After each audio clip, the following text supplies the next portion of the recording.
Episode 7 of Season 4 of Invincible, the big fight episode, Don't Do Anything Rash. We finally saw the culmination of all of this buildup. All these characters being recruited, figuring out strategies, figuring out how they feel about each other. Now we get to look at every single one and say, how did you do? How valuable were you in this fight? I've done a little ranking system here, and I'll be honest, coming out of the episode, I'm surprised where a lot of these people ended up. Also, my cat Mortimer is not on my lap because, spoilers for the episode, he doesn't like the battle beast gets thrown into space. Although he does survive because we see him in the end. And yeah, I'm in the middle of a move, so I haven't set up the studio yet, but soon. But before we get to my rankings, I want to talk about the beginning of the episode, which was all Thragg, X-Men Origins Thragg. It was a bunch of them, and it was also the Thetis origin as well. But we finally learned kind of what Viltrumite society was like before Thragg, why things went the way they did, and also it kind of made some things a little bit more confusing, so I'm curious to see if people have answers for this. But what we find out is Argyle. Every time in my head I want to say Argyle, like that stupid movie Agent Argyle. But Agent Argyle, ruler of the Viltrumites, here voiced by Frank Welker, which is awesome that you have the Megatron Optimus Prime reunion. But the Viltrumites are having some disagreements. Basically, Thetis has a disagreement with everyone else because he is such a powerful figure. Argyle and Thragg take him seriously. What it seems like was happening, the Viltrumites, up until this point where Argyle is killed, they were still a space empire who were subjugating planets, making them work for them. But they weren't this survival of the fittest, like everybody has to kill each other to determine who is the strongest Viltrumite. It was clear that the Viltrumites valued strength, but the idea of a culling, which is one of the things we see in Season 1, which we get a lot more of here, doesn't seem like it was part of the Viltrumite tradition until Thragg proposed it. But one thing I like about Thetis is he makes this argument on Thragg and Argyle's terms, which is like, these guys rebelling against us, that is strength. Thragg doesn't buy it because it's not real strength, because it's not big giant punches and mustaches and stuff. And Argyle goes with him because he's Megatron. So then Thetis kills Argyle, the betrayer. He betrays him, which leads to Thragg being in charge and instituting this culling. Now, it seems like he kind of does it on the fly. It also seems like because of what happened, the Viltrumites are all kind of bloodthirsty, and in this moment, they all also want to do it. And we have seen this moment before, them all fighting, ripping each other in half. Some of the main Viltrumites start to reveal themselves. Conquest, Krieg, Thula. We got a lot of those guys here. But we get a sense here for what Thragg values, and we did kind of always understand that. Thragg cares about Viltrum. He cares about strength. He is clearly a product of this system. He'll say later, there's a void in my soul every time the Viltrumites die. And I believe it. I believe he genuinely does not want to kill any Viltrumites besides Thetis, who he believes is a betrayer because he is. Overall, I think people were not fully sold on Lee Pace last week. Up until this week, there was this whole, is he going to be as big of a figure as Thragg needs to be? I think the answer this week is yes. And I think partially it's because Thragg is not Nolan, right? He's not Conquest. Nolan is a tough, strong father figure turned evil Superman. That's what he's supposed to be, especially the beginning of the series. That's what that character is supposed to feel like. Conquest is just a pure murder machine full of hate and murder and nothing else. But Thragg is both the biggest badass there ever was and also a diplomat in a way that many of the rest of the Viltrumites are not. He seems to be able to think strategically. Besides setting up traps, he's also the one who comes up with the idea of bombing the planet, which doesn't end up helping very much, but still, he's making moves. And I like that Lee Pace's Thragg is a little more understated, because A, he doesn't need to prove anything, right? The rest of these Viltrumites are always yelling about how strong they are, and he doesn't need to do that, because he knows everybody knows that, and if anybody doesn't know that, he'll rip their chin off. And at the same time, he does feel like a character who has, a quiet inner monologue most of the time,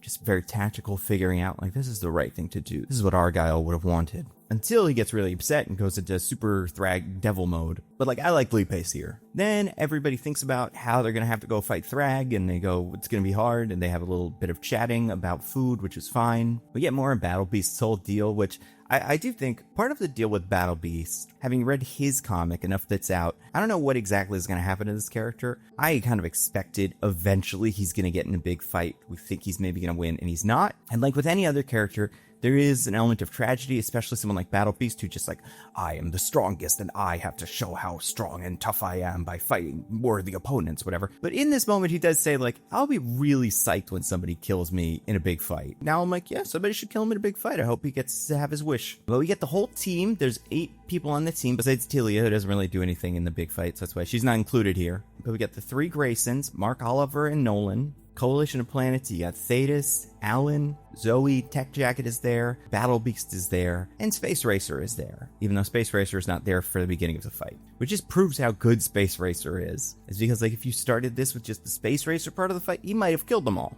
But we get this moment where they're all trying to, like, all right, we're going to split into groups, everybody's going to be tactical, and then it's just, I know, Thragg is waiting for us, and all the Viltrumites are there hiding in the dead Viltrumites that are all the little ring, and that's kind of clever, although that seems like the kind of thing that Zoe's armor would pick up on, but I guess she wasn't looking for him. And then we get just, like, 40 minutes of fighting. A little bit of talk in the middle with Nolan and Thragg, but, like, for the most part, this is punching and throwing guys into other guys.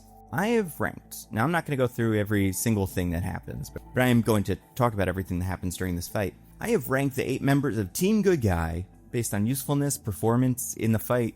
I'm going to go through one by one, starting at the bottom, talking about how I think they did.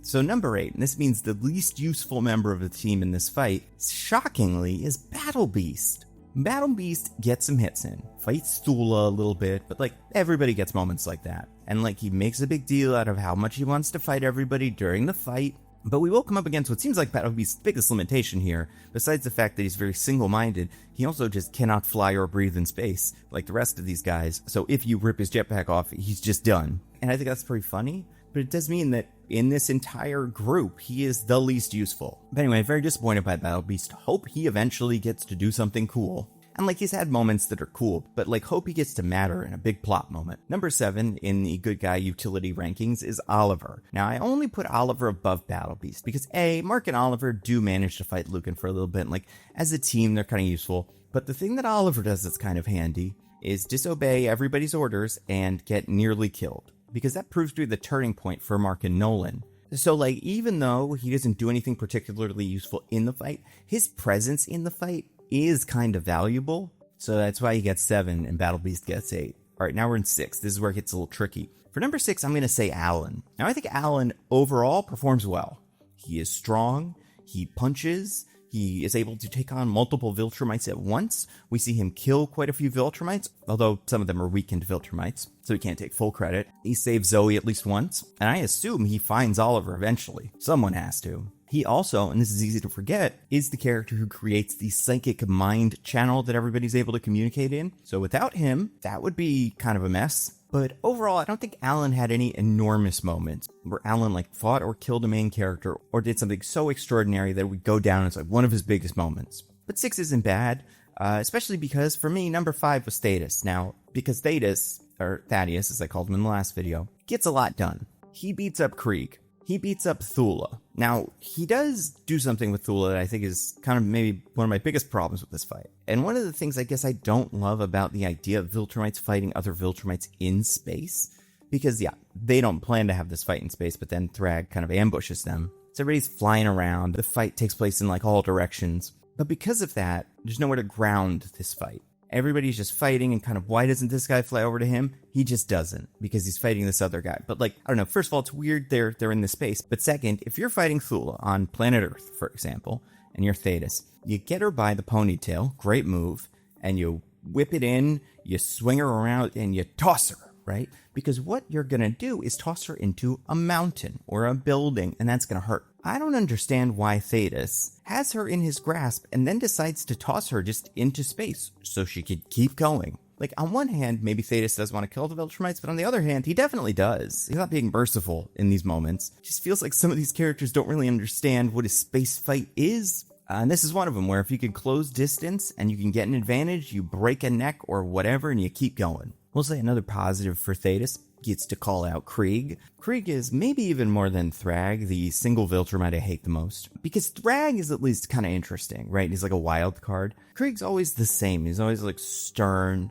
He's got his little robot eye thing. I don't know. Something about Krieg just doesn't sit well with me. So Thetis does that, which is helpful. Thetis also is part of the planet destroying team, which even though everybody's kind of involved, in reality is 4. right? And he is the first member of that team to chart here. And that is cool. I would just say the two big problems here, why he didn't come out of this fight looking better, is A, his hatred of the Viltrumites creates conflict in the ranks. Nolan does genuinely seem kind of worried about what Thetis is going to do once they win, because Thetis just hates Viltrumites. And I don't think Thragg is completely out of line to assume that if Thetis killed Thragg, he might release the toxin, because he's like, we gotta be done with these people.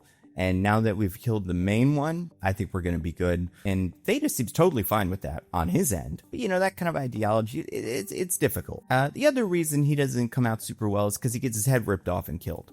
And then his head smushed. And that's rough. Now, I knew somebody was going to die in this fight. There were a couple moments where other characters seemed like they maybe had it worse. But if you had to pick one guy to kill in this fight, it is Thetis. And he got to destroy the planet Viltrum, so that's really all you could ask for. That's why 5. All right, now we're in the top half. These are the ones that are really useful. Number 4, Zoe, Tech Jacket. Finally, we saw a reason for why Tech Jacket exists. First of all, it's not just the little laser beams either. Laser beams are good, and it's not even that she could fire the special darts, because I assume if she couldn't, they'd give Alan or Battle Beast or Mark a gun that could do that. But she's the fighter who can heal the rest of them, and that's incredibly important in space. And as we'll see here, if she does not do that, fight lost. Everybody dies. All the good guys die. Now, yes, Zoe still needs to be protected by Alan all the time. There's at least one moment in this where Alan sees her and goes, Zoe! But considering what Zoe is able to do, I think she's kind of worth it. And this is the first time I'm like, good that Zoe's here. Also, by this point, because of the bad impression I feel like she made in the other fights, maybe the other Viltrumites aren't expecting anything from her, and that's why she's able to shoot with those darts. And this is don't worry about the one in the robot suit. If we have to, we can rip her head off, but it'll motivate the other ones too much. Let's save her for last. And then, look what happens. All right, number 3 in the power rankings. And I keep changing what this is. Utility rankings, fight rankings, whatever, is Mark. Mark Invincible. Mark Grayson Invincible, as far as I'm concerned. Has a good showing here. Obviously he's part of the planet-destroying team, which is something because he's around with 2 adults and 2 of the most serious Viltrum warriors. And he tries and fails to fight Thragg, but nobody's able to fight Thragg because Thragg is so strong. I will say, wild moment, and I do know where this is going, where Mark says, I killed Conquest! I'll kill you too! And Anissa gives him a look like, interesting. And also, interesting, they don't know Conquest is dead yet. Right? They probably assume, and I'm not sure if they're able to track his big stupid arm because it's like a piece of technology, but maybe they're expecting him to show up, and this is a moment where they're like, oh, never mind, we maybe have to take this seriously. But other than that, Mark doesn't get any incredible hits in. I don't think any of Mark's highlight reel, besides blowing up the planet, is get come from this fight. He tries really hard. I think that's admirable. And against any other opponent, I think he'd be fine, but Thragg can beat him, so that's number 3. Number 2 this week, obviously Nolan. Nolan had an incredible showing. There's a little bit of me that was like, why are we still doing Nolan stuff? What is his value on the show? Especially since Mark is clearly really, really strong, able to fight and kill Conquest. And don't get me wrong, there's value in a character like this trying to redeem themselves, as a story beat. But in the fights, what is Nolan's job gonna be? And in this, it's A, he does seem like he is the best warrior they've got, and B, he's the one who figures out what's going on. And that's crucial. And I do really like those moments. You see him talking to Thragg for a second, and you're like, oh no, is Thragg gonna convince him to be bad guy again? But then you're like, well, no, probably not. And also, this is something that is strategically great to do. A, get your enemy in a monologue so you can figure out what they care about. And B, just take him off the board so that if things started to go the good guys' way, Thragg couldn't just intervene and start chopping everybody's heads off. Incredibly smart. And while he does get beaten up a lot, he also gets the anime punch, and then after that immediately goes and burrows through the planet. So that's significant, and that does suggest that sure, he lost to Thragg in this moment because he had just survived 2 incredible feats. And maybe in a version of the story where he's at full strength, he could take Thragg. Also, he got to hug his kids and not be a complete deadbeat anymore. And dying and basically sacrificing himself is the kind of moment that you need for this character to show other characters they're actually invested in making up for their mistakes. So overall, Nolan looking great, still has the feet out, still weird, but good showing. However, obviously, number 1, the MVP of the fight, as is every fight they're going to be in, I assume until they're eventually killed, is Space Racer. I said last week in my video, jokingly, Space Racer's gun can kill anybody, and it goes through anything. Why aren't we using it more? And specifically, I said, I feel like you could shoot the planet a couple of times and it would explode. And it turns out I was wrong, you only have to shoot it once, but you do need some guys to back that up. Now, Space Racer is a character that I still don't fully understand, like, what his deal is. I got the part of the fun of him, but like, I don't know how many punches he can take. I don't know how fast he is, right? You figure a character like Space Racer, kind of like the Silver Surfer, would just be faster than almost anybody else in the show. So like, he could outrun a Viltrumite easily, but he can't like punch one. I think that's still probably where they'd go with him, but none of it matters because he has the gun that can kill Viltrumites and destroy planets. And he is also tasked with getting the jacked dinosaurs to help. Now, the jacked dinosaurs I think are interesting. Obviously, we know that they're a thing that Nolan found and that the good guys are going to use against the Viltrumites. However, the idea that Space Racer finds some of them, and I assume they refroze them and then he was able to bring them back into this fight, but like, the idea that Space Racer gets them and brings them into this fight, and that's good for anybody in the fight, seems a little weird. Obviously, it's chaotic, and I guess the immediate value is the Viltrumites don't know what those are or don't know to be afraid of them. Once that initial shock is over and the Viltrumites like, oh no, we probably shouldn't fight these things, they're pretty dangerous, I don't see why they don't just go and fight our guys. They have little collars on. The collars don't really do anything. It's not like they're like mind control collars or shock collars or something. However, cool moment. And then yeah, Space Racer kills multiple Viltrumites. He's the only character in this fight, I believe, who on his own kills more than one. Alan and Tech Jacket get at least one, but Space Racer, without really trying, is able to kill quite a few Viltrumites. Yeah, because he seems to kill this one. He clips Anissa. He shoots and kills this guy, and he shoots this guy. That's 3 Viltrumites that he shoots and kills. He wounds some others, and then obviously destroys the planet, which I do not think they could do without him. Like, I think you could maybe get away with destroying the planet with Nolan, Mark, and Oliver instead of Thetis, right? So I don't think he is essential to that part of the plan. You need Nolan, because Nolan's the one that figures it out, but you need Space Racer, because Space Racer's the one who clears the path. I will say, but Space Racer's also the character that's like, we should probably leave, and that's correct, so it's good that he does that. We'll say the big problem with Space Racer, and I was so worried they were going to kill him in this, is that he is punchable and apparently catchable. If a Viltrumite gets their hands on him, they could punch him and he dies. Now, what I don't fully understand is that during this whole fight, everybody knows where Thragg is, right? That's not a surprise. You could see a world where this would be a surprise, where he's like judging everybody from far away, and you're kind of seeing this fight, and everybody's like, when's he going to come out? But they know where he is. And yet, it doesn't seem like Space Racer's strategy is shoot Thragg.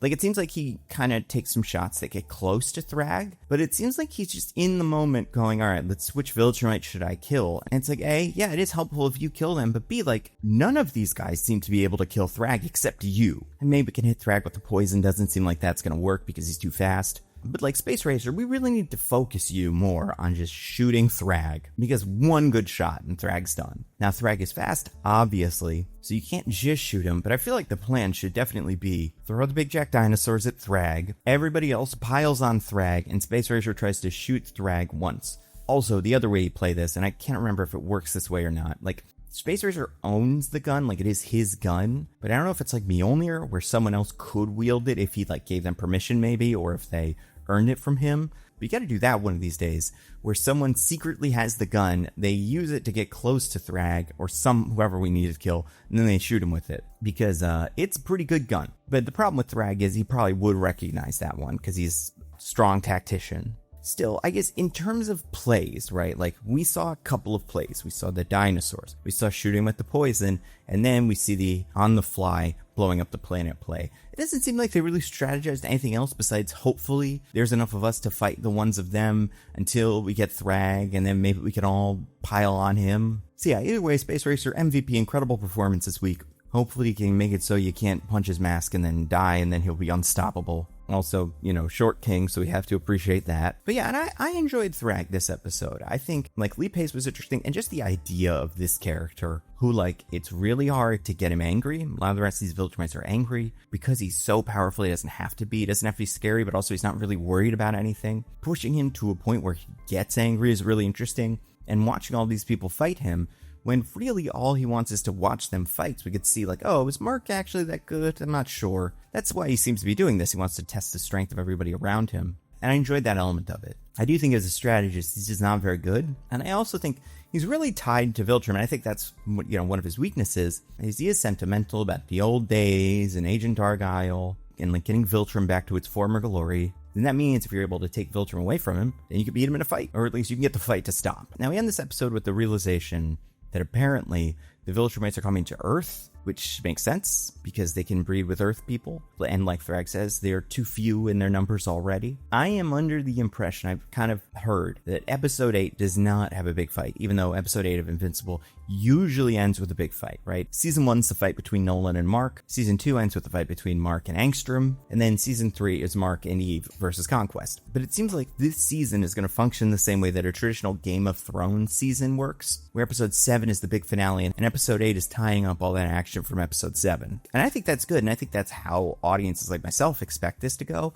I hope Invincible fans don't get their hopes up. Speaking of Invincible fans, the animation this episode, fun. Like I've said before, I think the big fights look good. I think the one thing with this episode that was a little interesting is they did get a little fancy with some of Thragg's fighting. Like obviously the big cyclone punch against Nolan, tanking that hit and making the big demon face. And even that moment where he flies through the rock and all the rock around him explodes. The way I read this is I assume they wanted to be like, no, we have to do something different with him so that it clearly seems like a paradigm shift. And I appreciate that, and I thought those moments were cool. They do highlight kind of some of the limitations of the rest of the fights, where it is just guys showing up, punching a guy, flying off screen, fly to another guy. I do wish these fights got a little bit more creative, a little more artsy, and sometimes they do. But this episode was tough because I want them to go all out with this big Thragg moment, but at the same time, showing me this makes me wish everything looked like this. There's been so much discourse this season about the art style of Invincible, the release schedule of Invincible, and I understand what people are saying. It could look better. Makes sense why now it seems to be their concern is making the seasons reliable, like making them release at the same time every year, all at once. No, not all at once, but like not split up into 3 mini seasons because of how much people hated that. And for me, if that comes at the expense of maybe it doesn't look amazing, I think that's okay because I think the show looks really good. The performances are great. And the fact that they might finish this story, like finish telling the story of the books over the course of however many seasons of the show they're going to be. Like, assuming they're going for 8, that means we're halfway through. And it's really impressive that this show didn't come out until 2021, right? It's like, by 2030, we may have 8 seasons of Invincible, or however many they want to make. And that is an incredible task, especially in a world where TV shows take forever to make, and then you kind of forget about everything that happened in the last season. Like, I appreciate the regularity of Invincible. That being said, I did enjoy that little Adam Eve special they did. I wouldn't mind more of those, maybe a Battle Beast special, a Rexplode special, or just like little one-off episodes, right? Like anthologies. I think that could be cool. And it's interesting because The Boys is also spun off in a lot of different directions, and I assume it is more profitable to Amazon, although who can know? But I imagine Invincible also sells pretty well. It sells comics. Battle Beast #1 was like, I want to say the second highest seller of that year or something like that. So I'm surprised that they haven't tried to do spin-offs, especially because the tough part about a spin-off with like Gen V is that if you're making that at the same time as you're making a season of The Boys, you want them to sync up. You want the characters from one to be going to the other because they would naturally be doing that. But at the same time, because they're being rewritten and people are kind of figuring it out as they go, they can't really intertwine too much, so you just have to have characters say, like, the kids from Gen V are out there doing something, and, like, that's as good as you're gonna get. But with Invincible, it's like, we have a text they're working very directly from. So you could easily say, like, okay, we didn't really know where Tech Jacket was before this. Let's do a little Tech Jacket series, see how that goes. And I'm surprised that, at least as far as I've seen, they haven't announced any of them. But for me, like, if they wanted to take a year off to really polish all the animation, I would be okay with it. I think most people would be okay with it if there was something else in that year. If there's, like, the special presentation about the Lizard League or something, so that it doesn't feel like Invincible stops moving. And I think anthologies could be really fun because there's so many characters we've seen, like, a second of, but then no more of. Like, the baby. It would be like, oh, what's an anthology about them? That could be silly. That could be entertaining. And speaking of anthologies, that reminds me of a video I watched recently by a creator named Captain Midnight. It's part of a series called Showrunners, where in every episode, Captain Midnight takes a different showrunner, like a person who created a television series, talking about where they came from, how that affected the television series that they created, and then kind of what mark that left on the industry. And the first episode is about Rod Serling, the creator of the Twilight Zone. The quintessential anthology show. I think it was great to watch, really interesting to learn about Rod Serling because I knew next to nothing about him. If you want to watch that video along with all my videos early and ad-free and tons of other exclusive videos, you check out Nebula. Nebula is, say it with me, a subscription streaming service that I and a bunch of other really cool people helped create. Nebula has evolved so much over the last 7 years. Sure, you can still watch all my videos early and ad-free. You can watch videos by a bunch of other creators you probably already love. But one of the most exciting things about Nebula is our original programming. Tom Scott has a new series called England, where he goes to every English county to find something interesting. Did you check out this first episode where Tom Scott goes to Leicestershire and he visits a bell making factory? You see the entire process, learn how bells are made, and it is not how you would expect, especially since this bell making factory is hundreds of years old and they're still working with some of the same techniques from a century ago. Tom Scott even gets to use a sledgehammer to break one of the bells a little, because shockingly, it's hard to do. It's hard to use a sledgehammer to break an enormous bell. And each episode of England is going to be on Nebula for a week before it goes anywhere else. On top of that, we got a series that I love watching called Abolish Everything, where someone, maybe a comedian, maybe another YouTuber, makes an argument for something that should be abolished. They state their case, they make a very funny PowerPoint, the political establishment gets to weigh in, and then the audience decides what deserves to actually be abolished. This week they did the championship for the second season. They had a ton of really funny people on it. I've never been on that show, maybe sometime in the future. I think I'd be a fun abolitionist. And then later this year, although hopefully not too much later, Nebula's first original dramatic scripted series, Subliminal, comes out with the episode that I wrote, which I cannot wait for you guys to watch. Nebula is the best way to support all of the creators you already love and all the creators you don't know you're gonna love, but then you're gonna love them when you see them on Nebula. You can also download the videos to your phone, which saves you data when you're not at home. And there are not AI videos on Nebula, so this isn't gonna be like YouTube where you go on and you watch a video in a minute or two and you're like, something's off here, and then you realize like, oh, this video is AI. Which happens on YouTube and other platforms way more than I would like to admit. Nebula, we all got real stuff made by real creators, and that's why it's great. And a year of Nebula is already a steal at $60 a year, $5 a month. But if you go to go.nebula.tv/thenandocut, you can get a year of Nebula for just $30. That is $2.50 a month. It is an amazing deal. Again, go to go.nebula.tv/thenandocut to check it out. So we got one more week of Invincible episode 8 coming up called Don't Leave Me Hanging Here. Until then, stay safe. I'll see you then.